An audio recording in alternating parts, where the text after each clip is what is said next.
Globalisation के time के अंदर आपके पास फॉरेन एक्सचेंज मार्केट की नॉलेज होना बहुत ज़रूरी है। देखो, अब ऐसा टाइम आ गया जहाँ पर हमारे को सोचना जो है वो think global, work global and earn global का जो है वो टाइम चल रहा है। देखो, अब हमारी जो रिसर्च है वो हमारी जो है वो ग्लोबल बाउंड्रीज तक ही लिमिटेड नहीं है। अब हमारे को जो है वो हमारी एक्स एक्स हमारे जो ऑपरेशंस है वो कहाँ तक चले गए हैं, फॉरेन या फिर जो है वो, हाँ मतलब डोमेस्टिक बाउंड्रीज के बाहर जो है वो चले गए हैं। हर जो मल्टीनेशनल कंपनीज है उसे जो है वो क्या चाहिए होता है, फॉरेक्स जो है वो चाहिए होता है, फॉरेन एक्सपोर्ट, ताकि जो है वो क्या कर पाए, वो अपनी फॉरेन कंट्री के अंदर जो है वो अपना बिजनेस जो है वो एक्सपेंड कर पाए। तो अब हम जो ये चैप्टर नंबर 1 है इसके अंदर जो है वो सीखेंगे कि कैसे जो है वो, मतलब कैसे जो हम बिज़नेस कर सकते हैं फॉरेन कंट्रीज़ के अंदर। ठीक है, ये सबसे पहले जो है वो हमारे को जो है वो इस चैप्टर के अंदर जो है वो ब्रीफ हिस्ट्री दी हुई है फॉरेन एक्सचेंज मार्केट की क्या होती है।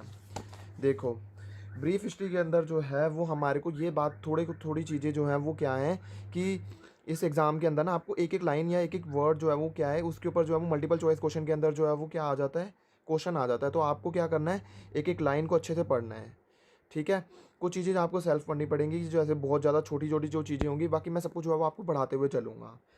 देखो, सबसे पहले जो है वो आ जाता है यहाँ पर जो है वो ड्यूरिंग 1944 से 1971 कंट्रीज़ ने जो है वो कौन सा सिस्टम अडॉप्ट करा था, ब्रेटन वुड सिस्टम जो है वो अडॉप्ट करा था। आपको ये एक बात जो है वो याद रखनी है। और ये जो सिस्टम है ये ब्लेंड था गोल्ड स्टैंडर्ड सिस्टम का एंड फ्लोटिंग रेट सिस्टम का। ठीक है, और ये सिस्टम की वजह से सारी की सारी करेंसीज जो थी वो क्या हो गई, पैज्ड हो गई यूएसडी से at a fixed rate, and USD जो है वो क्या हो गया, वो गोल्ड से जो है वो पैज्ड हो गया। ठीक है, और कंट्रीज़ ने एग्रीड करा यहाँ पर कि वो मेंटेन करेंगे exchange rate in the range of +or -1% of the fixed parity with the US dollar. ये तो सारी बातें ख़त्म हुई। ठीक है, ये तो जस्ट जनरल सा इंट्रोडक्शन था कि जो है वो ग्लोबलाइजेशन जो है वो क्यों ज़रूरत पड़ रही है। देखो, अगर हमारे को बिज़नेस करना है फॉरेन कंट्रीज़ के अंदर तो हमारे पास फॉरेक्स की पूरी डिटेल नॉलेज होनी चाहिए, एंड एटसेट्रा एटसेट्रा।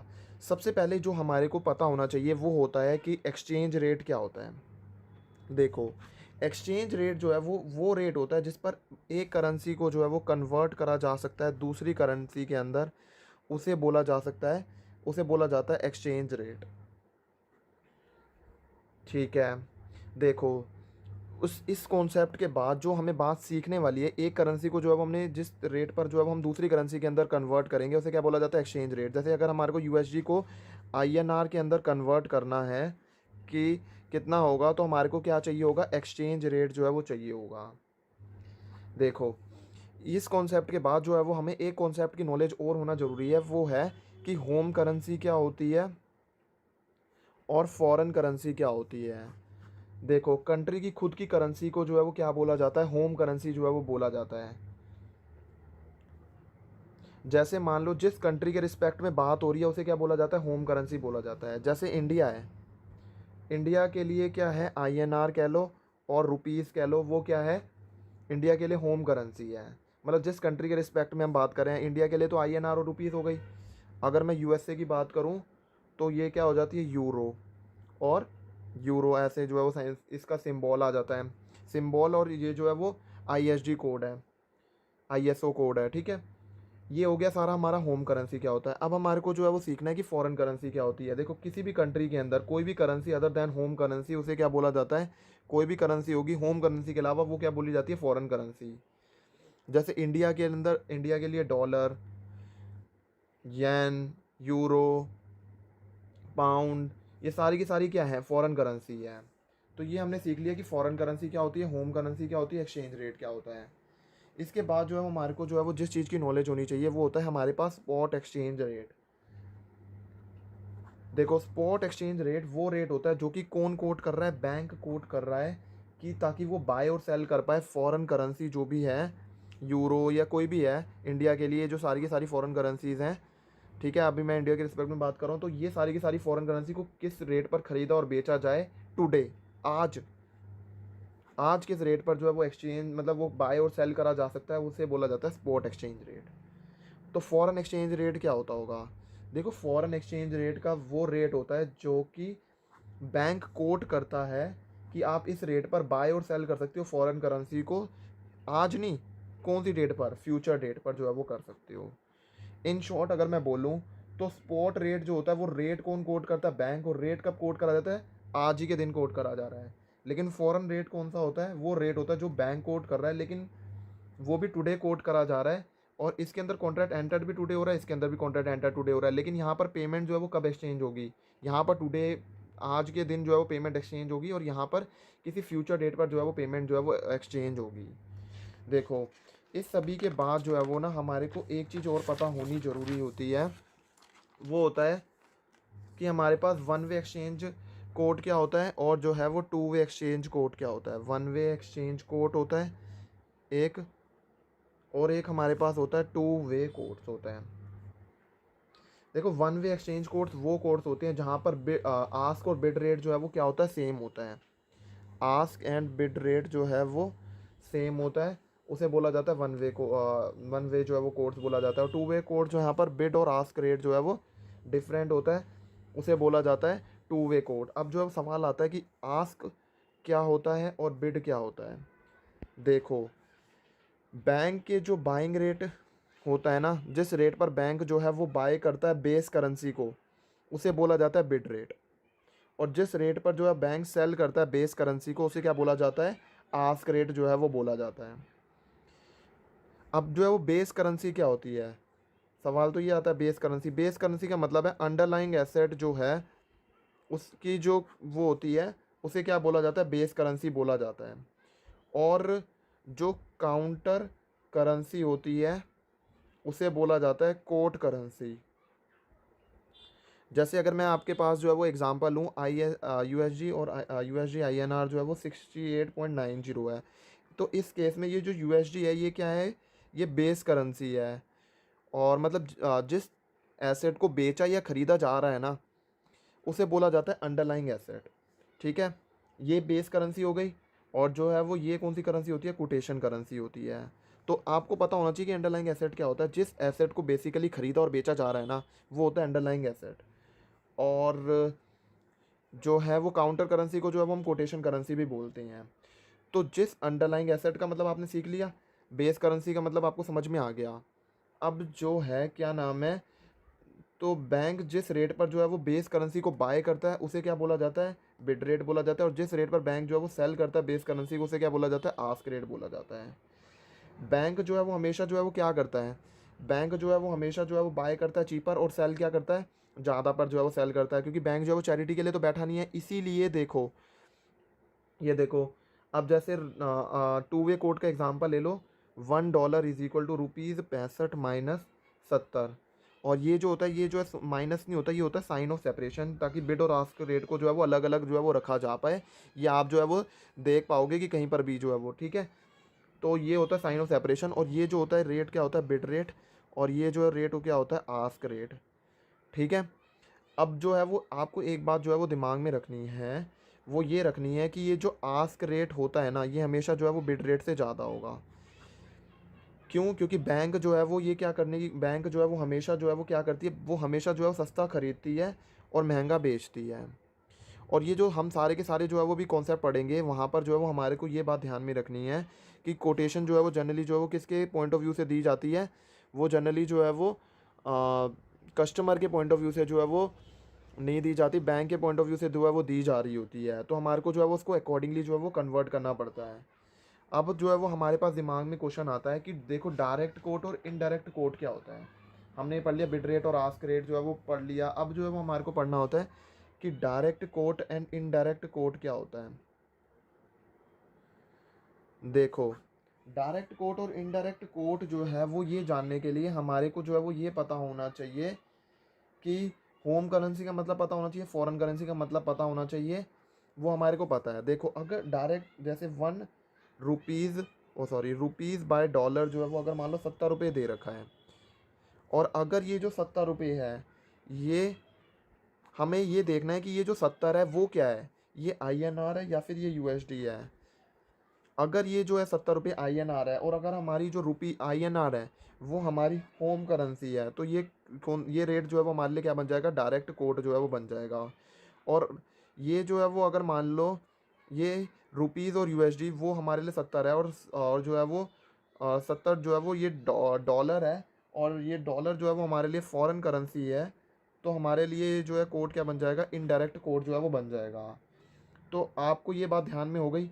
तो मतलब डायरेक्ट कोड का मतलब है कोड जो भी गिवन करा गया है as an home currency per unit of foreign currency, तो उसे क्या बोला जाता है, डायरेक्ट कोड। और तो मतलब home currency per unit of foreign currency, तो उसे क्या बोला जा रहा है, डायरेक्ट कोड। और अगर मान लो कोड जो है वो ऐसे दिया हुआ है जहाँ पर foreign currency per unit of home currency दिया हुआ है, तो उसे क्या बोला जाता है, इनडायरेक्ट कोड जो है वो बोला जाता है। ठीक है। और डायरेक्ट कोड को इनडायरेक्ट कोड में कन्वर्ट करने का सिंपल सा फॉर्मूला है, डायरेक्ट कोड जो है वो equal to 1 by indirect code. ठीक है। अब ये हो गया हमारे पास कि हम डायरेक्ट कोड को इनडायरेक्ट कोड के अंदर कैसे कन्वर्ट कर सकते हैं। देखो इंडिया है, इंडिया के लिए डॉलर जो है वो क्या है, इंडिया के लिए डॉलर जो है वो कमोडिटी है। तो $1 जैसे कि अगर मान लो 50 रुपये का है, तो ये क्या है, ये कोड जो है वो क्या है, देखो जिस भी करेंसी को जो है वो क्या करा जा रहा है, एक्सचेंज जो है वो करा जा रहा है ना, जो भी कमोडिटी है, अगर उसे जो है वो हम लेफ्ट हैंड साइड पे रखते हैं तो उसे क्या बोला जाता है, डायरेक्ट कोड जो है वो बोला जाता है। तो ये जो है वो ये किसके लिए डायरेक्ट कोड है, ये डायरेक्ट कोड जो है वो क्या है, हाँ इंडिया के लिए कमोडिटी जो है वो, ये डॉलर जो है वो कमोडिटी है, तो ये जो है वो क्या है, ये डायरेक्ट कोड है किसके लिए, इंडिया के लिए। और इनडायरेक्ट ये हो गया हमारे पास, ये सब कुछ हो गया। और इनडायरेक्ट कोड जो है वो हो गया हमारे पास, ये है यूएसए के लिए। क्यों, क्योंकि हमने जो है वो जिस कमोडिटी को हम एलएचएस पे रखते हैं और वही डायरेक्ट कोट होती है। और इंडिया के लिए डॉलर जो है वो क्या था, कमोडिटी थी। तो ये डायरेक्ट कोट है इंडिया के लिए और इनडायरेक्ट कोट है यूएसए के लिए। ऐसे ही अगर मेरे को जो है वो इसे डायरेक्ट कोड को इनडायरेक्ट कोड में कन्वर्ट करना है, तो मैं क्या करूँगा, ₹1 इज इक्वल टू $1/50। ये इनडायरेक्ट कोड किसके लिए बन गया, इंडिया के लिए बन गया, क्योंकि इंडिया के लिए जो है वो रुपीज़ जो है वो कमोडिटी नहीं है, डॉलर कमोडिटी था। तो ये इनडायरेक्ट कोड जो है वो बन गया इंडिया के लिए। तो आपको एक बात और ध्यान में रखनी है, अगर कोई कंट्री के लिए कोई कोटेशन जो है वो डायरेक्ट है, तो वो सेम इनडायरेक्ट है दूसरी कंट्री के लिए। ठीक है, ये सब कुछ हो गया। अब जो है वो कैसे कन्वर्ट करा जा सकता है, 1 बाय, अगर हम उसका रेसिप्रोकल कर देंगे तो हम उसको इजीली जो है वो कन्वर्ट कर सकते हैं, जो है वो डायरेक्ट को इनडायरेक्ट कोड के अंदर। देखो आपको एक बात और ध्यान में रखनी है, अगर $1 जो है वो मान लो ₹65 सेपरेशन 70 रुपये जो है वो ये डायरेक्ट कोड जो है वो दे रखा है, अगर हमारे को जो है वो इसे इनडायरेक्ट कोड में कन्वर्ट करना है, ₹1 के अंदर कन्वर्ट करना है, तो आप 1/65 नहीं करोगे, ये गलत है। आपको 1/70 करना पड़ेगा, -1/65 करना पड़ेगा, तब जाकर होगा। क्योंकि अगर आप 1/65 और 1/70 ऐसे सेपरेशन के थ्रू जो है वो शो कर दोगे, तो इससे क्या फ़र्क पड़ने वाला है, देखो इससे क्या होगा कि ये वाली जो चीज़ है ना, जो हमारा ये वाला रेट है वो इससे जो है वो ज़्यादा हो जाएगा, जो कि कभी भी नहीं होता। कि आस्क रेट जो है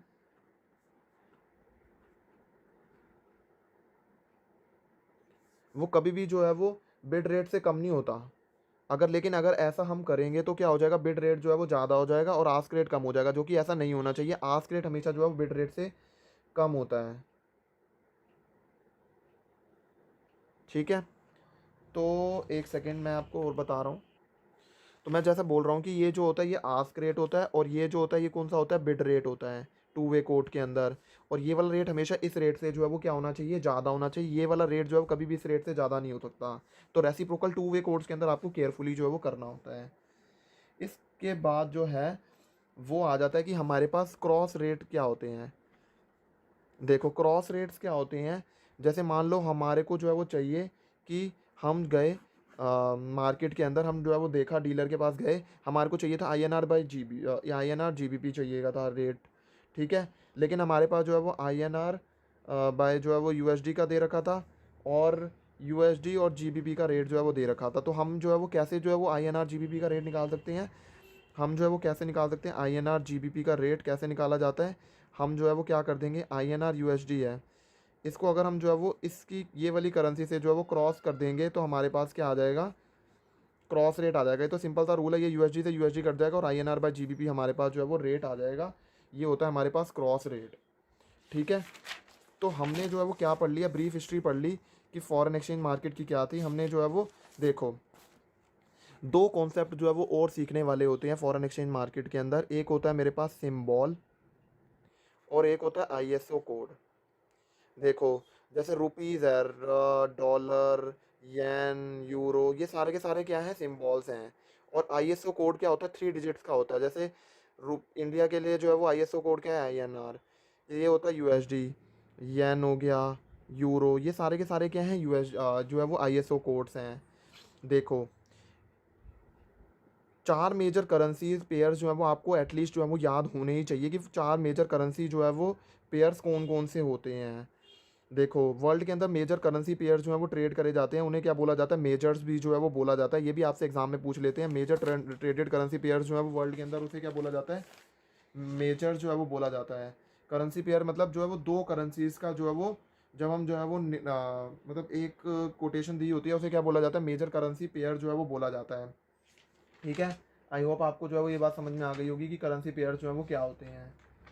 ठीक है, अब जो है वो क्या हो गया कि, और इस लिस्ट के अंदर फॉलोइंग करेंसीज जो है वो आपको ये याद होनी चाहिए, जैसे euro, USD, Japanese, GBP Y, और जो है वो ग्रेट ब्रिटिश पाउंड है। ये तो 4 मेजर ट्रेडेड करेंसीज हैं कि इसके अंदर तो जो है वो टॉप प्रायोरिटीज़ पर जो है वो क्या होती है, ट्रेडेड होती है हमारी जो करेंसीज हैं।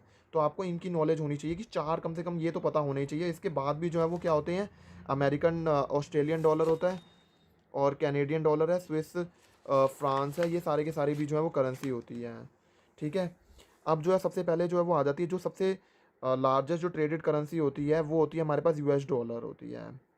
देखो यूएस डॉलर जो है सबसे ज़्यादा जो है वो मोस्टली वाइडली ट्रेडेड करेंसी होती है, इसके अंदर सबसे ज़्यादा ट्रेडेड होती है जो है वो ट्रेड होता है। और इसका जो है वो सब्सटेंशियल इन्वेस्टमेंट इंटरनेशनल रोल होता है as an investment currency in many capital market. ठीक है, आपको जो है वो ये पता होना चाहिए कि जो यूएस डॉलर होता है ना, उसके अंदर जो वाइड स्प्रेड ट्रेडिंग करी जाती है वो रिफ्लेक्ट करता है कि हमने जो है वो वहीकल करेंसी को जो है वो यूज़ करा है फॉरेन एक्सचेंज ट्रांजैक्शंस के अंदर। ठीक है, आपको ये पता होना चाहिए, ये वाइडली ट्रेडेड करेंसी होती है। और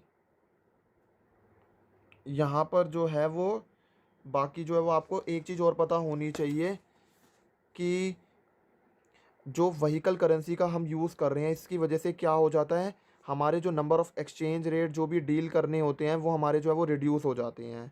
अगर मान लो 10 करेंसीज़ हैं और अगर एक करेंसी को हमने सिलेक्ट करा है एज व्हीकल करेंसी एंड हमने यूज़ करा है, तो हमारे पास टोटल कितने करेंसी पेयर्स हो जाएंगे, 10 की जगह क्या हो जाएगा, एक रिड्यूस होकर 9 करेंसी पेयर जो है वो हो जाता है। ठीक है, और अगर मान लो कुछ भी नहीं है, नो व्हीकल करेंसी जो है वो नहीं है, तो कितने हो जाएंगे, 45 एक्सचेंज रेट जो है वो हो जाते हैं।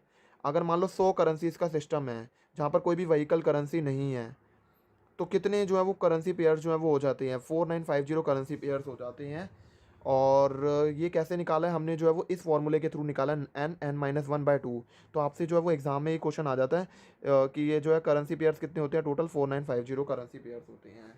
ये सब कुछ सीखने के बाद जो है वो हमारे को यूरो वाला जो है वो यूरो की नॉलेज होनी चाहिए। देखो यूरो जो है वो एक प्रीमियर करेंसी की तरह जो है वो अराइज हुआ है। सेकंड वो किसके है, यूएस डॉलर पे। सबसे ज़्यादा ट्रेडिंग किसके अंदर होती है, यूएस डॉलर के अंदर। उसके बाद जिस करेंसी के अंदर ट्रेडिंग होती है वो जो है वो यूरो होती है। और यूरो का भी जो है स्ट्रॉन्ग इंटरनेशनल प्रेजेंस है, और वो भी एक प्रीमियर करेंसी की तरह जो है वो निखर कर आया है। इसके बाद हम कोशिश करते हैं जापानीज़ येन के बारे में डिस्कस करने की। जापानीज़ येन जो है वो थर्ड मोस्ट ट्रेडेड करेंसी होती है वर्ल्ड के अंदर। देखो यूएसडी पढ़ लिया, यूरो पढ़ लिया, इसके बाद जो करेंसी जो ज़्यादातर ट्रेड होती है वर्ल्ड के अंदर वो होती है जापानीज़ येन। इसका जो है वो स्मॉलर इंटरनेशनल प्रेजेंस होता है और ये भी बहुत लिक्विड होती है। इसके बाद जो करेंसी हम पढ़ने जा रहे हैं वो होती है ग्रेट ब्रिटिश पाउंड। देखो ग्रेट ब्रिटिश पाउंड का नाम जो है वो केबल भी होता है। अब जो है वो ये कॉन्सेप्ट ये चीज़ें भी जो है वो एग्ज़ाम में पूछ लेते हैं कि ग्रेट ब्रिटिश पाउंड का जो है वो क्या नाम होता है, उसका जो है वो निकनेम क्या होता है, केबल होता है। और वो जो है वो कहाँ से डिराइव करा गया है, Telegram use to update GBP/USD rate है ना, वहाँ से डिराइव करा गया है केबल वर्ड का मीनिंग। इसके बाद जो है हमें क्या सीखने के लिए मिलता है, स्विस फ्रांस का जो है वो सीखने के लिए मिलता है। देखो स्विस फ्रांस मतलब CHF भी जिसे बोलते हैं, ये रिप्रेजेंट करा जाता है सिंबल CHF से। और ये one of the most stable currencies होती है वर्ल्ड के अंदर, और ये जो है वो रिजर्व करेंसी की तरह भी जो है वो यूज़ होती है। ठीक है, और यहाँ पर जो है वो टोटल परसेंटेज शेयर जो है वो एक तरह से देखा जा रहा है 200 के आउट ऑफ करेंसी का, किस किस करेंसी का कितना कितना शेयर है वो हमारे को जो है वो दिया हुआ है। देखो सबसे ज़्यादा USD का होता है, फिर यूरो का होता है, फिर GBPY का होता है, फिर ग्रेट ब्रिटिश पाउंड का जो है वो परसेंटेज शेयर होता है इकोनॉमी के अंदर। अगर मैं ग्लोबली बात करूँ तो आपको जो है वो आपने 4 तो कम से कम जो है वो याद रख ही लिए हैं कि कौन कौन सी होती हैं। अब इसके बाद जो है वो आ जाता है करेंसी पेयर। देखो करेंसी पेयर जो है वो हमने पढ़ ही लिया है। करेंसी पेयर क्या होता है, मोस्ट सिग्निफिकेंट पार्ट होता है करेंसी मार्केट का in the concept of currency pair. जैसे सेम करेंसी जो है वो डिफरेंट वैल्यू होती है अगेंस्ट एवरी अदर करेंसी। अगर मान लो USD है, वो वैल्यूड हो रही है मान लो 68 पर अगेंस्ट INR, और से 120 अगेंस्ट GBY के अंदर, तो पर्टिकुलरली जो है वो हमारे को जो है वो करेंसी मार्केट जो है वो इंटरेस्टेड एंड रिलेटिवली कॉम्प्लेक्स होती है। इसके बाद जो हमारे को जो है पढ़ने के लिए मिला था, जो हमने सीखा ही था, मैंने जो आपको बताया ही था इंट्रोडक्शन के अंदर, कि बेस करेंसी और कोटेशन करेंसी जो है वो कैसे जो है वो देखी जाती है। बेस करेंसी को हम अंडरलाइंग एसेट भी बोलते हैं, और जो है वो कोटेशन करेंसी या फिर जो है वो प्राइस करेंसी बोल लो, वो काउंटर करेंसी होती है। अगर यूएसडी आईएनआर जो है वो 70 जो है वो दे रखा है, तो जो है वो क्या हो जाता है हमारे केस के अंदर, यूएसडी जो है वो क्या है, बेस करेंसी, और रुपीज़ क्या है, कोटेशन करेंसी जो है वो होती है। ठीक है। और जो है वो किसी भी करेंसी पेयर के अंदर जो दो करेंसीज का जो है जोड़ बनाया जा रहा है, वहाँ पर जो है स्टैंडर्ड प्रैक्टिस क्या होती है, बेस करेंसी को पहले रखा जाता है एंड कोटेशन करेंसी को जो है वो कब रखा जाता है, सेकंड रखा जाता है। इसके बाद जो कॉन्सेप्ट हमें सीखने के लिए मिलता है वो होता है मेरे पास ये इंटरबैंक मार्केट का जो है वो कॉन्सेप्ट जो है वो हमें सीखने के लिए मिलता है। देखो, एक जो बैंक जो दूसरे बैंक को रेट देता है, वो रेट क्या होता है, इंटरबैंक मार्केट का रेट होता है। ठीक है। जो एक बैंक जो है वो दूसरे बैंक को दे रहा है, यहाँ पर जो है वो मतलब कस्टमर को नहीं दिया जा रहा, यहाँ पर एक बैंक जो दूसरे बैंक को दे रहा है उसे क्या बोला जाता है, इंटरबैंक रेट जो है वो बोला जाता है। देखो, दो डिफरेंट सेगमेंट होते हैं ओटीसी फॉरेन एक्सचेंज मार्केट के। एक सेगमेंट को हम बोलते हैं इंटरबैंक मार्केट एंड दूसरे सेगमेंट को बोलते हैं मर्चेंट मार्केट। इंटरबैंक मार्केट को जो है वो मार्केट होता है बिटवीन द बैंक, जहाँ पर डीलर जो है अपना प्राइस जो है वो कोट कर रहे हैं कि वो जो है वो बाइंग और सेलिंग करेंगे करेंसी को। तो यहाँ पर डीलर जो है वो कोट कर रहे हैं, आपको ध्यान क्या रखना है, डीलर मतलब बैंक जो है वो कोट कर रहे हैं। और ये जो मैकेनिज्म होता है इसे क्या बोला जाता है, मार्केट मेकिंग। ये भी आपसे जो है वो एग्जाम के अंदर क्वेश्चन पूछा जाता है कि मार्केट मेकिंग का मतलब क्या होता है। और जो है वो फॉरेन एक्सचेंज मार्केट के अंदर जो है ये जो मैकेनिज्म होता है इसे जो है वो क्या बोला जाता है, मार्केट मेकिंग बोला जाता है। ठीक है। और जो है वो जो डीलर होते हैं इंटरबैंक मार्केट कोड के अंदर, वो मार्केट के अंदर वो कोड करते हैं प्राइसेस बाइंग का भी और सेलिंग का भी, मतलब वो ऑफ़र क्या करते हैं, टू वे कोड जो है वो ऑफर करते हैं। ठीक है। और मेजोरिटी ऑफ मर्चेंट मार्केट के अंदर मर्चेंट जो होते हैं वो प्राइस टेकर्स होते हैं, और बैंक जो होते हैं वो क्या करते हैं, मर्चेंट ऐसे पर्सन होते हैं जो कि प्राइस जो है वो लेते हैं। कस्टमर जो है वो क्या लेता है, प्राइस को लेता है, और बैंक जो है वो प्राइस को देते हैं। ठीक है। ये आपको ध्यान में रखना है कि कौन क्या कर रहा है। देखो, मर्चेंट रेट जो है वो फॉर्मूले के थ्रू निकाला जाता है। इंटरबैंक रेट के अंदर अगर हम कुछ भी मार्जिन ऐड कर देंगे तो वो हमारा क्या निकल जाता है, मर्चेंट रेट जो है वो निकल जाता है। और ये जो रेट होता है ये सारे के सारे कस्टमर्स के लिए होता है, और ये जो है वो इंटरबैंक रेट होता है ये अप्लाइड हो जाता है सभी के लिए जो है वो इन इंटरबैंक मार्केट के अंदर, तो उसे बोला जाता है इंटरबैंक रेट भी बोला जाता है। तो ये सीखने के बाद हमने टू वे कोड जो है वो सीख ही लिया था, और हमने जो है वो ये सीख ही लिया था सब। जो है वो ये सीखने के बाद जो है वो हमारे पास जो जो चीज़ सीखने वाली होती है वो होता है हमारे पास एप्रिसिएशन और डेप्रिसिएशन। कैसे पता चलेगा कि किसी करेंसी का एप्रिसिएशन हो रहा है या फिर डेप्रिसिएशन हो रहा है। देखो, अब एक कंट्री की जो करेंसीज हैं, जो एक्सचेंज रेट्स हैं, वो जो है वो चेंज होते जा रहे हैं। कोई करेंसी जो वीकन हो रही है और कोई करेंसी जो है वो स्ट्रेंथन हो रही है। अगर मान लो जो है हमारी बेस करेंसी है, ठीक है, अगर हम बेस करेंसी को ज़्यादा बाय कर रहे हैं कोटेशन करेंसी से, तो हमारी बेस करेंसी क्या होती जाएगी, बेस करेंसी स्ट्रेंथन होती जाएगी, और हमारी कोटेशन करेंसी जो है वो वीकेंड होती जाएगी। इससे क्या होगा, हमारी जो बेस करेंसी है वो क्या हो जाएगी, अप्रिशिएट हो जाएगी, और हमारी जो कोटेशन करेंसी होगी वो क्या हो जाएगी, वो डेप्रीशिएट हो जाएगी। इसको एक एग्जांपल के थ्रू, सिंपल एग्जांपल के थ्रू समझते हैं। अगर मान लो यूएसडी और आईएनआर जो है वो मूव हो रहा है 68 से 68.25। इसको हम ऐसे भी रीड कर सकते हैं, $1 इज इक्वल टू ₹68, मतलब डॉलर राजा है और रुपये जो है वो प्रजा है। ठीक है। तो जो है वो क्या हो रहा है, ये बढ़ रहा है, 68 से 68.25 जा रहा है। तो मतलब ये कौन सी चीज़, कौन सी करेंसी बढ़ रही है, यूएसडी बढ़ रहा है माय डियर फ्रेंड्स, यूएसडी बढ़ रहा है, और रुपीज़ जो है वो हमारी क्या हो रही है, डेप्रीशिएट हो रही है, क्योंकि यहाँ पर हमारी डॉलर क्या थी, बेस करेंसी थी, और ये जो रुपीज़ थी ये कोटेशन करेंसी थी। तो यहाँ पर डॉलर जब बढ़ रहा है कोटेशन करेंसी के हिसाब से, तो ये जो है इसे क्या बोला जाता है, इसे बोला जाता है एप्रिसिएशन। और अगर ये कम हो रहा होता तो इसे क्या बोला जाता है, डेप्रिसिएशन जो है वो बोला जाता है। इसके बाद जो चीज़ जो है वो एग्ज़ाम के अंदर पूछी जाती है वो होता है मार्केट का क्या टाइमिंग होता है। देखो, इंडिया के अंदर ओटीसी मार्केट होता है, ये ओवर द काउंटर, जो कि हम पढ़ेंगे फॉरवर्ड कॉन्ट्रैक्ट के अंदर जो है वो ट्रेडिंग जो है वो ओवर द काउंटर करी जाती है। वो ओपन होता है 9 से 5 बजे तक, लेकिन जो मर्चेंट जो मार्केट होती है वो ओपन होती है 9 से 4:30 बजे तक। तो आपको ये वर्ड्स भी याद रखने हैं, ये टाइमिंग्स क्या होते हैं, ये भी जो है वो क्वेश्चंस के अंदर जो है वो पूछ लिया जाता है। और यहाँ पर जो लास्ट हाफ एन आवर होता है मर्चेंट मार्केट के अंदर, वो होता है कि इंटर बैंक की डीलिंग जो है वो करी गई है, बैंक्स के वो स्क्वायर ऑफ कर पाएँ अपनी पोजीशन को। अगर बाय करा सेल करा है तो बाय के साथ काट कर ख़त्म करा जा पाए। ठीक है। इसके बाद जो कॉन्सेप्ट सीखने के लिए मिलता है वो होता है प्राइस बेंचमार्क। दो प्राइस बेंचमार्क होते हैं जो ओटीसी मार्केट के अंदर जो है वो यूज़ करे जाते हैं। आईबीआर जो है वो क्या होता है, इंटर बैंक रेट होता है जो बैंक को अवेलेबल होता है इंटर बैंक मार्केट के अंदर, और वो डिफर होता है बैंक टू बैंक जो है वो क्या होता है, वो डिफर होता रहता है। अगर हमारे को स्मॉल वैल्यू ट्रांजेक्शन जो है वो देखनी है तो इंटर बैंक रेट को आपकी नॉलेज होनी चाहिए कि ये प्राइस जो है वो अवेलेबल होता है बैंक्स को इंटर बैंक मार्केट के अंदर, जहाँ पर दो बैंक जो है वो डील कर रही हैं। और स्मॉल वैल्यू ट्रांजेक्शंस क्या होती है, जहाँ पर बैंक जो है वो पब्लिश करता है एक स्टैंडर्ड प्राइस जो है वो एक डे के अंदर स्टैंडर्ड प्राइस जो है वो बताता है, और उसे जो है वो कार्ड रेट भी बोलते हैं। लेकिन ये कौन सी ट्रांजेक्शन्स के लिए होता है, स्मॉल वैल्यू ट्रांजेक्शन्स के लिए होता है। तो हमने यहाँ पर सीख लिया प्राइस बेंचमार्क्स का जो है वो कॉन्सेप्ट सीख लिया।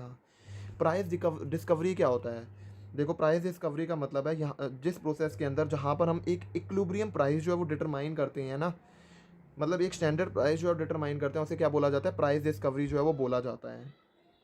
ठीक है। और जो है वो ये हो गया हमारे पास। अब जो रेफरेंस रेट जो भी है यूएसडी आईएनआर का और अदर मेजर करेंसीज का, वो कैसे कंप्यूट करा जाता है, वो जो है वो फिबाइल के थ्रू जो है वो कंप्यूट करा जाता है। आपको जो है वो ये जो है वर्ड का जो है वो क्या मतलब जो है पूरा जो है वो फुल फॉर्म याद होनी चाहिए, क्योंकि ये जो है वो ये भी एमसीक्यू के अंदर पूछा जाता है। और इसकी फुल फॉर्म जो है वो क्या है, financial benchmarks India private limited. और ये जो फिबाइल है ये इसको किसने जो है वो इसको रिकॉग्नाइज, किसने इसको दर्जा दिया है, रिजर्व बैंक ऑफ इंडिया ने जो है वो इसे दर्जा दिया हुआ है as an independent benchmark administrator की तरह जो है वो इसका दर्जा दिया हुआ है। ठीक है। फिबाइल को रिकॉग्नाइज किसने करा, रिजर्व बैंक ऑफ इंडिया ने। डेट कौन सी डेट को, जुलाई 10 2018। वैसे तो आपको ये डेट जो है वो याद रखने की जरूरत नहीं है। ठीक है। और ये जो है वो कैलकुलेट करा जाता है, डिफरेंट डिफरेंट करेंसी पेयर्स है उसके लिए जो है वो कैलकुलेट जो है वो करा जाता है। और यहाँ पर हम जो है वो इलेक्ट्रॉनिक प्लेटफॉर्म्स के अंदर कन्वर्ट मतलब कैलकुलेट वगैरह करा जाता है, और प्ले जो कि टेक प्लेस हो रहा है 11:30 से 12:30 बजे तक ऑन ईच वर्किंग डे। और 15 मिनट का रैंडम टाइम पीरियड जो जनरेट करा जाता है 1 आवर विंडो के अंदर, और जो ट्रांजेक्शन जो भी 15 मिनट के टाइम पीरियड की होगी वो कैलकुलेट करी जाएगी यूएसडी आईएनआर रेफरेंस रेट के लिए। और थ्रेशोल्ड क्राइटेरिया जो है वो 10 ट्रांजेक्शन जो भी एग्रीगेटेड है यूएसडी 25 मिलियन का। तो आपको ये बात ध्यान में रखनी है कि जो है वो कितना मतलब एग्रीगेट मतलब कितना होता है 25 मिलियन का। ये भी आपसे एग्जाम के अंदर जो है वो एमसीक्यू पूछा जाता है कि जो थ्रेशोल्ड क्राइटेरिया है 10 ट्रांजेक्शन का, वो एग्रीगेट कितना हो रहा है। तो एग्रीगेट होता है वो यूएसडी 25 मिलियन का, वो रिक्वायर्ड होता है रेफरेंस रेट कैलकुलेट करने के लिए। और जो है वो A++- 3 SG रूल जो है वो अप्लाई करा जाता है ये सारी चीज़ें सारी की सारी कैलकुलेशंस करने के लिए।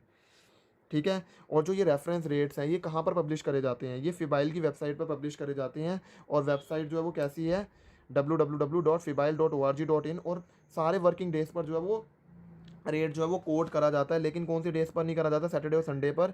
और बैंक जो हॉलीडेज़ जो मुंबई के अंदर बैंक हॉलीडेज़ होती हैं उस पर नहीं है वो कम नहीं जो है वो कोट करा जाता। और जो रेफरेंस रेट होता है वो यूएसडी के लिए भी होता है, यूरो जीबीपी के लिए वो पब्लिश करा जाता है। 1 unit of USD, euro, GBP, इन सभी के लिए जो है वो क्या करा जा रहा है, कंप्यूट करा जाता है। देखो जो क्या नाम है, ये जो रेफरेंस रेट जो यूएसडी आईएनआर ईयूआर, अगर मान लो ईयूआर आईएनआर का दे रखा है, जीबीपी आईएनआर का दे रखा है, तो वो 4 डेसिमल प्लेसेस तक जो है वो कोड करा जाएगा। और अगर जीपीवाई आईएनआर का है तो वो 2 डेसिमल प्लेसेस तक जो है वो कोड करा जाता है। तो आपको ये भी बात जो है वो याद रखनी पड़ेगी। ठीक है। इसके बाद जो कॉन्सेप्ट हमारे को जो है वो सीखने के लिए मिलता है वो होता है सेटलमेंट डेट, या फिर वैल्यू डेट भी जिसे हम बोलते हैं, वो कॉन्सेप्ट हमारे को सीखने के लिए मिलता है। ठीक है।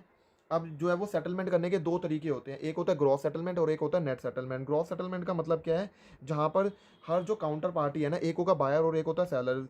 जो बायर और सेलर है ना वो एक्सचेंज करेंगे गुड्स को, जो भी ट्रेडेड करा है मैच्योरिटी पर उसको जो है वो लेन देन कर लेंगे। जैसे मैंने किसी और के साथ जो है वो कोई ट्रेड करा और मैच्योरिटी आ गई, ठीक है, मैच्योरिटी पर हम जो है वो क्या करेंगे, अपना जो है वो फाइनल सेटलमेंट करेंगे कॉन्ट्रैक्ट का, उसे बोला जाता है ग्रॉस सेटलमेंट। लेकिन एक तरीका और भी होता है जहाँ पर जो है वो डिफरेंस इन वैल्यू को जो है वो सेटल करा जाता है, जिसे बोला जाता है नेट सेटलमेंट। जैसे मेरे को जो है वो किसी और से पैसे मिलने हैं, ठीक है, मैं किसी और से खरीदूंगा और मैं जो आगे जाके किसी और को बेचूंगा। मैंने जो है वो सामने वाले पर्सन से जो है वो ट्रांजेक्शन कर लिया, मैंने कहा कि क्या ये लेन देन करना, से आप सीधी बात है, एक काम करते हैं, देखो मैं तेरे 100 रुपये में खरीदूंगा और 120 रुपये में बेचूंगा, तो एक काम कर सीधा जो है वो मुझे 20 रुपये दे दे, ताकि जो है हमारा सेटलमेंट हो जाए। इसे क्या बोला जाता है, नेट सेटलमेंट जो है वो बोला जाता है। तो आपको पता होना चाहिए कि 2 सेटलमेंट होते हैं, ग्रॉस सेटलमेंट और एक नेट सेटलमेंट। देखो अब सबसे पहले आ जाता है कि सेटलमेंट डेट क्या होती है। ओटीसी मार्केट जो over the counter currency market होती है, वहाँ पर सेटलमेंट डेट ही हमारी वैल्यू डेट होती है। वैल्यू डेट और ट्रेड डेट जो है वो आपस में डिफरेंट होती है, आपको ये दोनों कॉन्सेप्ट को जो है वो लिंक नहीं करना। ट्रेड डेट और वैल्यू डेट अलग अलग होती हैं। अब जो सेटलमेंट होता है किसी भी ट्रांजेक्शन का, अगर सेटलमेंट हो रहा है तो अगर मान लो कोई भी जो है वो ट्रांजेक्शन जो है वो करी गई है, और जहाँ पर काउंटर पार्टीज़ हैं, बायर और सेलर जो हैं, वो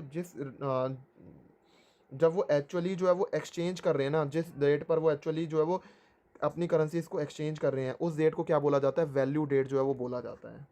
ठीक है। और मोस्ट इंपॉर्टेंट वैल्यू डेट कौन सी होती है, स्पॉट वैल्यू डेट होती है, जो कि जो है वो कब जो है वो निकाली जाती है, 2 बिजनेस डेज के बाद में जो निकाली जाती है उसे क्या बोला जाता है, स्पॉट वैल्यू डेट भी बोला जाता है। ठीक है। और देखो ये जो है वो 2 बिजनेस डेज क्यों लिए जाते हैं स्पोर्ट वैल्यू डेट निकालने के, देखो ये गुड क्वेश्चन है कि जो है वो क्यों 2 बिजनेस डेज लिए जाते हैं, क्योंकि हमारा जो जनरली जो सेटलमेंट है ना, वो 2 डिफरेंट सेंटर्स पर हो रहा है, और उसके अंदर हो सकता है कि जो है वो 2 डिफरेंट हॉलीडेज़ का जो है वो गैप रहे, तो इसलिए जो है वो दो दो डेज का जो है वो टाइम गैप जो है वो लिया जाता है। ठीक है। अब जो स्पॉट वैल्यू डेट होता है ना, उसको क्या मतलब उसको डिफाइन कैसे करा जा सकता है, वो इसको हम बोल सकते हैं कि हमारा जो सेटलमेंट हो रहा है सेकंड बिजनेस डे पर। देखो ये भी एग्जाम के अंदर क्वेश्चन पूछा जाता है कि जो है वो क्या, कि आप बहुत सारे मॉक टेस्ट वगैरह करोगे जहाँ पर आपको पता चलेगा कि ये वाला क्वेश्चन भी पूछा गया कि सेटलमेंट अगर सेकंड बिजनेस डे पर करा गया है तो उसे क्या बोला जाता है, उसे बोला जाता है ये कि हमारे पास स्पॉट वैल्यू डेट जो है वो क्या होती है। करेक्ट डेफिनेशन जो है वो हमने पढ़ ली कि स्पॉट वैल्यू डेट क्या होती है। देखो इसके बाद जो है ना, मैं आपको बता देता हूँ, अगर मान लो कोई भी ट्रांजैक्शन जो है स्पॉट वैल्यू डेट से पहले हो रही है, तो वो जो है वो ट्रांजैक्शन जो है वो, सो बेसिकली अगर मान लो हमारी कभी भी जो है वो ट्रांजैक्शन जो है वो रूटेड हो रही है और वो स्पॉट डेट से पहले रूटेड हो रही है, तो उसे क्या बोला जाता है, टॉम जो है वो बोला जाता है। तो देखो हम सीखने वाले हैं, मज़ा आएगा। देखो अगर मान लो कोई भी ट्रेड डेट है, एंड जिसे हम जो है वो कैश डेट भी बोलते हैं। देखो टॉम का मतलब क्या होता है, ये है मान लो टी, जिसे जो है वो ट्रेड डेट बोला जाता है। टी टॉम क्या होती है, T+1, और स्पोर्ट क्या होती है, T+2 जो है वो होती है हमारे पास स्पोर्ट रेट। और कोई भी जो डेट या फिर जो है वो स्पॉट डेट के बाद होगी, वो से क्या बोला जाता है, फॉरवर्ड डेट बोला जाता है। तो आपको आई होप ये सारे कॉन्सेप्ट जो है वो पूछे जाते हैं, ये इसके अंदर एमसीक्यूज बने जाते हैं कि टॉम क्या होता है, स्पॉट क्या होता है, फॉरवर्ड डेट क्या होती है, ट्रेड डेट क्या होती है, कैश डेट क्या होती है, सारे के सारे कॉन्सेप्ट जो है वो पूछे जाते हैं। इसके बाद जो है वो हमारे पास आ जाता है कि over the counter forward market के अंदर क्या होता है। देखो over the counter forward market के अंदर क्या होता है, wait a second. Over the counter forward market के अंदर जो है वो हमने जो है ब्रीफली डिस्कस करा कि कोड जो है वो कैसे जो है वो करे जाते हैं। देखो लिक्विडिटी जो है वो जनरली क्या होती है, हाई होती है for maturity less than 1 year. अगर मान लो मैच्योरिटी लेस देन 1 ईयर है तो हमारी लिक्विडिटी ज़्यादा होगी, एंड अगर मान लो 1 से ज़्यादा साल है तो जो है वो क्या होगी, लिक्विडिटी जो है वो क्या होगी, कम होगी। तो लिक्विडिटी उनके लिए ज़्यादा होगी अगर हमारी जो है वो 1 से कम है, और अगर 1 से ज़्यादा है तो हमारी जो है लिक्विडिटी क्या होगी, लेस होगी। ठीक है। तो हमने ये जो सारा का सारा पढ़ लिया। देखो फ्यूचर मार्केट्स के अंदर जो प्राइस होते हैं वो वहाँ पर हमारा सेटलमेंट जो है वो क्या कौन से बेसिस पर होता है, नेट सेटलमेंट होता है। मेरे को फ़ायदा हो रहा है, सामने वाले को नुकसान हो रहा है, तो हम जो है वो नेट सेटलमेंट कर लेते हैं कि जो है वो क्या है, कि मेरे को जो है डिफरेंस अमाउंट जो है वो दे दिया जाए। और वन यूनिक फीचर जो है वो OTC फॉरवर्ड मार्केट का क्या होता है, यहाँ पर अंडरलाइंग कॉन्ट्रैक्ट जो है वो होता है before executing the forward contract. और RBI की गाइडलाइन से के हिसाब से कोई भी रेजिडेंट इंडियन है जो फॉरवर्ड कॉन्ट्रैक्ट बुक कर रहा है, उसके पास अंडरलाइंग ट्रेड कॉन्ट्रैक्ट होना चाहिए जो भी एस्टैब्लिश करेगा exposure to the foreign currency. ठीक है। और जो अमाउंट एंड टेन्योर है ना कॉन्ट्रैक्ट बुकड जो भी करा गया है वो इक्वल और लेस होना चाहिए जो भी अमाउंट और टेन्योर है फॉरेन एक्सचेंज का।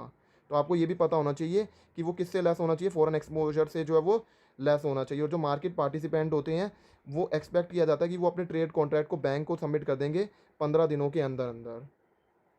इसके बाद जो हमें सीखना है वो है जाता है हमारे पास क्रॉस रेट। क्रॉस रेट का तो मतलब सीख ही लिया था कि यहाँ पर 2 या 2 से ज़्यादा गिवन एक्सचेंज रेट का अगर हम जो है वो प्रोडक्ट कर देते हैं तो उसे बोला जाता है क्रॉस रेट बोला जाता है। और ये एप्लीकेबल तभी होता है अगर मान लो कोई भी एक रेट जो है वो हमारे पास मिसिंग है, तो हम जो है वो कंप्यूट कर लेते हैं और ये सिंपल मैथमेटिकल फार्मूले से निकल जाता है। A/C इंटू में B/C होता है, ये सिंपल मैथमेटिकल फार्मूले से निकल गया। बेसिकली मेजर जो करेंसी पेयर्स हैं वो कौन कौन से, यूरो INR, GBP INR हो जाता है, और GPY INR हो जाता है। ये सारा का सारा हो गया, और इम्पैक्ट तो हमने पढ़ ही लिया था। अब इसके बाद जो है ना थोड़े से जो है वो स्मॉल लाइनर कॉन्सेप्ट्स हैं जो हमारे को पता होने चाहिए। जैसे ग्रॉस डोमेस्टिक प्रोडक्ट है। ग्रॉस डोमेस्टिक प्रोडक्ट का मतलब है टोटल मार्केट वैल्यू क्या है, फिनिश गुड्स और सर्विसेज जो भी एक कंट्री के अंदर प्रोड्यूस करे गए हैं ड्यूरिंग अ गिवन ईयर, उसे क्या बोला जाता है, ग्रॉस डोमेस्टिक प्रोडक्ट। मतलब कितनी मार्केट वैल्यू कितने फिनिश गुड्स और सर्विसेज जो भी एक कंट्री के अंदर प्रोड्यूस करे गए हैं वो कैसे रिप्रेजेंट करते हैं जीडीपी। जैसे जीडीपी बोला भी जाता है, तो जीडीपी कैसे रिप्रेजेंट होता है, कितने गुड्स और सर्विसेज जितने प्रोड्यूस हो रहे हैं ना, उसी बेसिस पर निकाला जाता है। तो आई होप अब जब आप सुनोगे ना जीडीपी का कॉन्सेप्ट, तो आपको लिंक हो जाएगा कि ये कैसे निकाला जाता है। जीडीपी जो है वो इतना इतना इतना है बोला जाता है ना न्यूज़ चैनल्स पर, तो वो कैसे निकाला जाता है, टोटल मार्केट वैल्यूज़ के बेसिस पर निकाला जाता है। देखो इसके बाद जो कॉन्सेप्ट आ जाता है हमारे पास कंज्यूमर प्राइस इंडेक्स का। कंज्यूमर प्राइस इंडेक्स जो है वो वेटेड एवरेज होता है प्राइस का, जो भी स्पेसिफाइड नेट गुड्स और सर्विसेज जो भी कंज्यूमर्स ने परचेज करे हैं ना, उसका वेटेड एवरेज कर प्राइसेस का अगर हम वेटेड एवरेज कर देंगे, उसे कंज्यूमर प्राइस इंडेक्स बोला जाता है। और ये किस बेसिस पर निकाला जाता है, इन्फ्लेशन के बेसिस पर निकाला जाता है कि इन्फ्लेशन चल रहा है इकोनॉमी के अंदर, ठीक है, और कितने सेट ऑफ पीपल जो है वो बाय कर रहे हैं, वो निकाला जाता है कंज्यूमर प्राइस इंडेक्स से। देखो अगर मान लो हमारा सीपीआई राइज कर रहा है, तो मतलब जो है वो इन्फ्लेशन की वजह से हमारे गुड्स और सर्विसेज की प्राइस जो है वो क्या हो रही है, बढ़ रही है। और इंडिया के अंदर ना रिजर्व बैंक ऑफ इंडिया ने जो है वो स्टार्टेड कर दिया यूजिंग सीपीआई को मेन मेजर की तरह जो है वो यूज़ करना जो है वो चालू कर दिया है। देखो एक होता है हमारे पास कॉन्सेप्ट नॉन फार्म पेरोल्स का, मतलब कितनी जॉब जो है वो ऐड हो रही है या फिर लॉस्ट हो रही है इकोनॉमी के अंदर ओवर द लास्ट मंथ, उसे क्या बोला जाता है, नॉन फार्म पेरोल्स बोला जाता है। और ये जो डाटा है ये कौन रिलीज़ करता है, यूएस जो है वो डाटा जो है वो ये यूएस डाटा जो है वो रिलीज़ कौन करता है, ब्यूरो ऑफ लेबर स्टैटिस्टिक्स जो है वो रिलीज़ करता है। अगर इंक्रीज़ हो रहा है मतलब जॉब जो है वो ऐड हो रही है, और ये कंट्री के लिए अच्छा है। और जैसे अगर मान लो जैसे जनरली जो है वो कि जॉब जो है वो अगर मान लो रेंज हो रही है +10,000 से 2.5 लाख तक, तो ये एक अच्छा जो है वो माना जाता है। और FOMC की फुल फॉर्म भी होती है रिस्पॉन्सिबल फॉर की मैनेजमेंट अबाउट, ये जो है वो किस लिए रिस्पॉन्सिबल होता है, की डिसीजन अबाउट इंटरेस्ट रेट के लिए रिस्पॉन्सिबल होता है। और जो है वो इसकी फुल फॉर्म होती है फेडरल ओपन मार्केट कमेटी होता है, ठीक है। ये हमने सीख लिया। इसके बाद जो है वो हमारा यहाँ पर ये वाला चैप्टर जो है वो ख़त्म हो जाता है, जहाँ पर हमने जो है वो बहुत अच्छे से सीखा introduction to the currency market. I hope आपको मज़ा आया होगा। अगर आपको मज़ा आया है और आपको ये वीडियो अच्छी लगी है, तो वीडियो को लाइक करना मत भूलना और चैनल को सब्सक्राइब करना मत भूलना। Thank you everyone. इसके बाद जो है हम आगे के चैप्टर जो है वो आगे आने वाली वीडियोज़ के अंदर जो है वो हम कंटिन्यू करेंगे। Thank you everyone.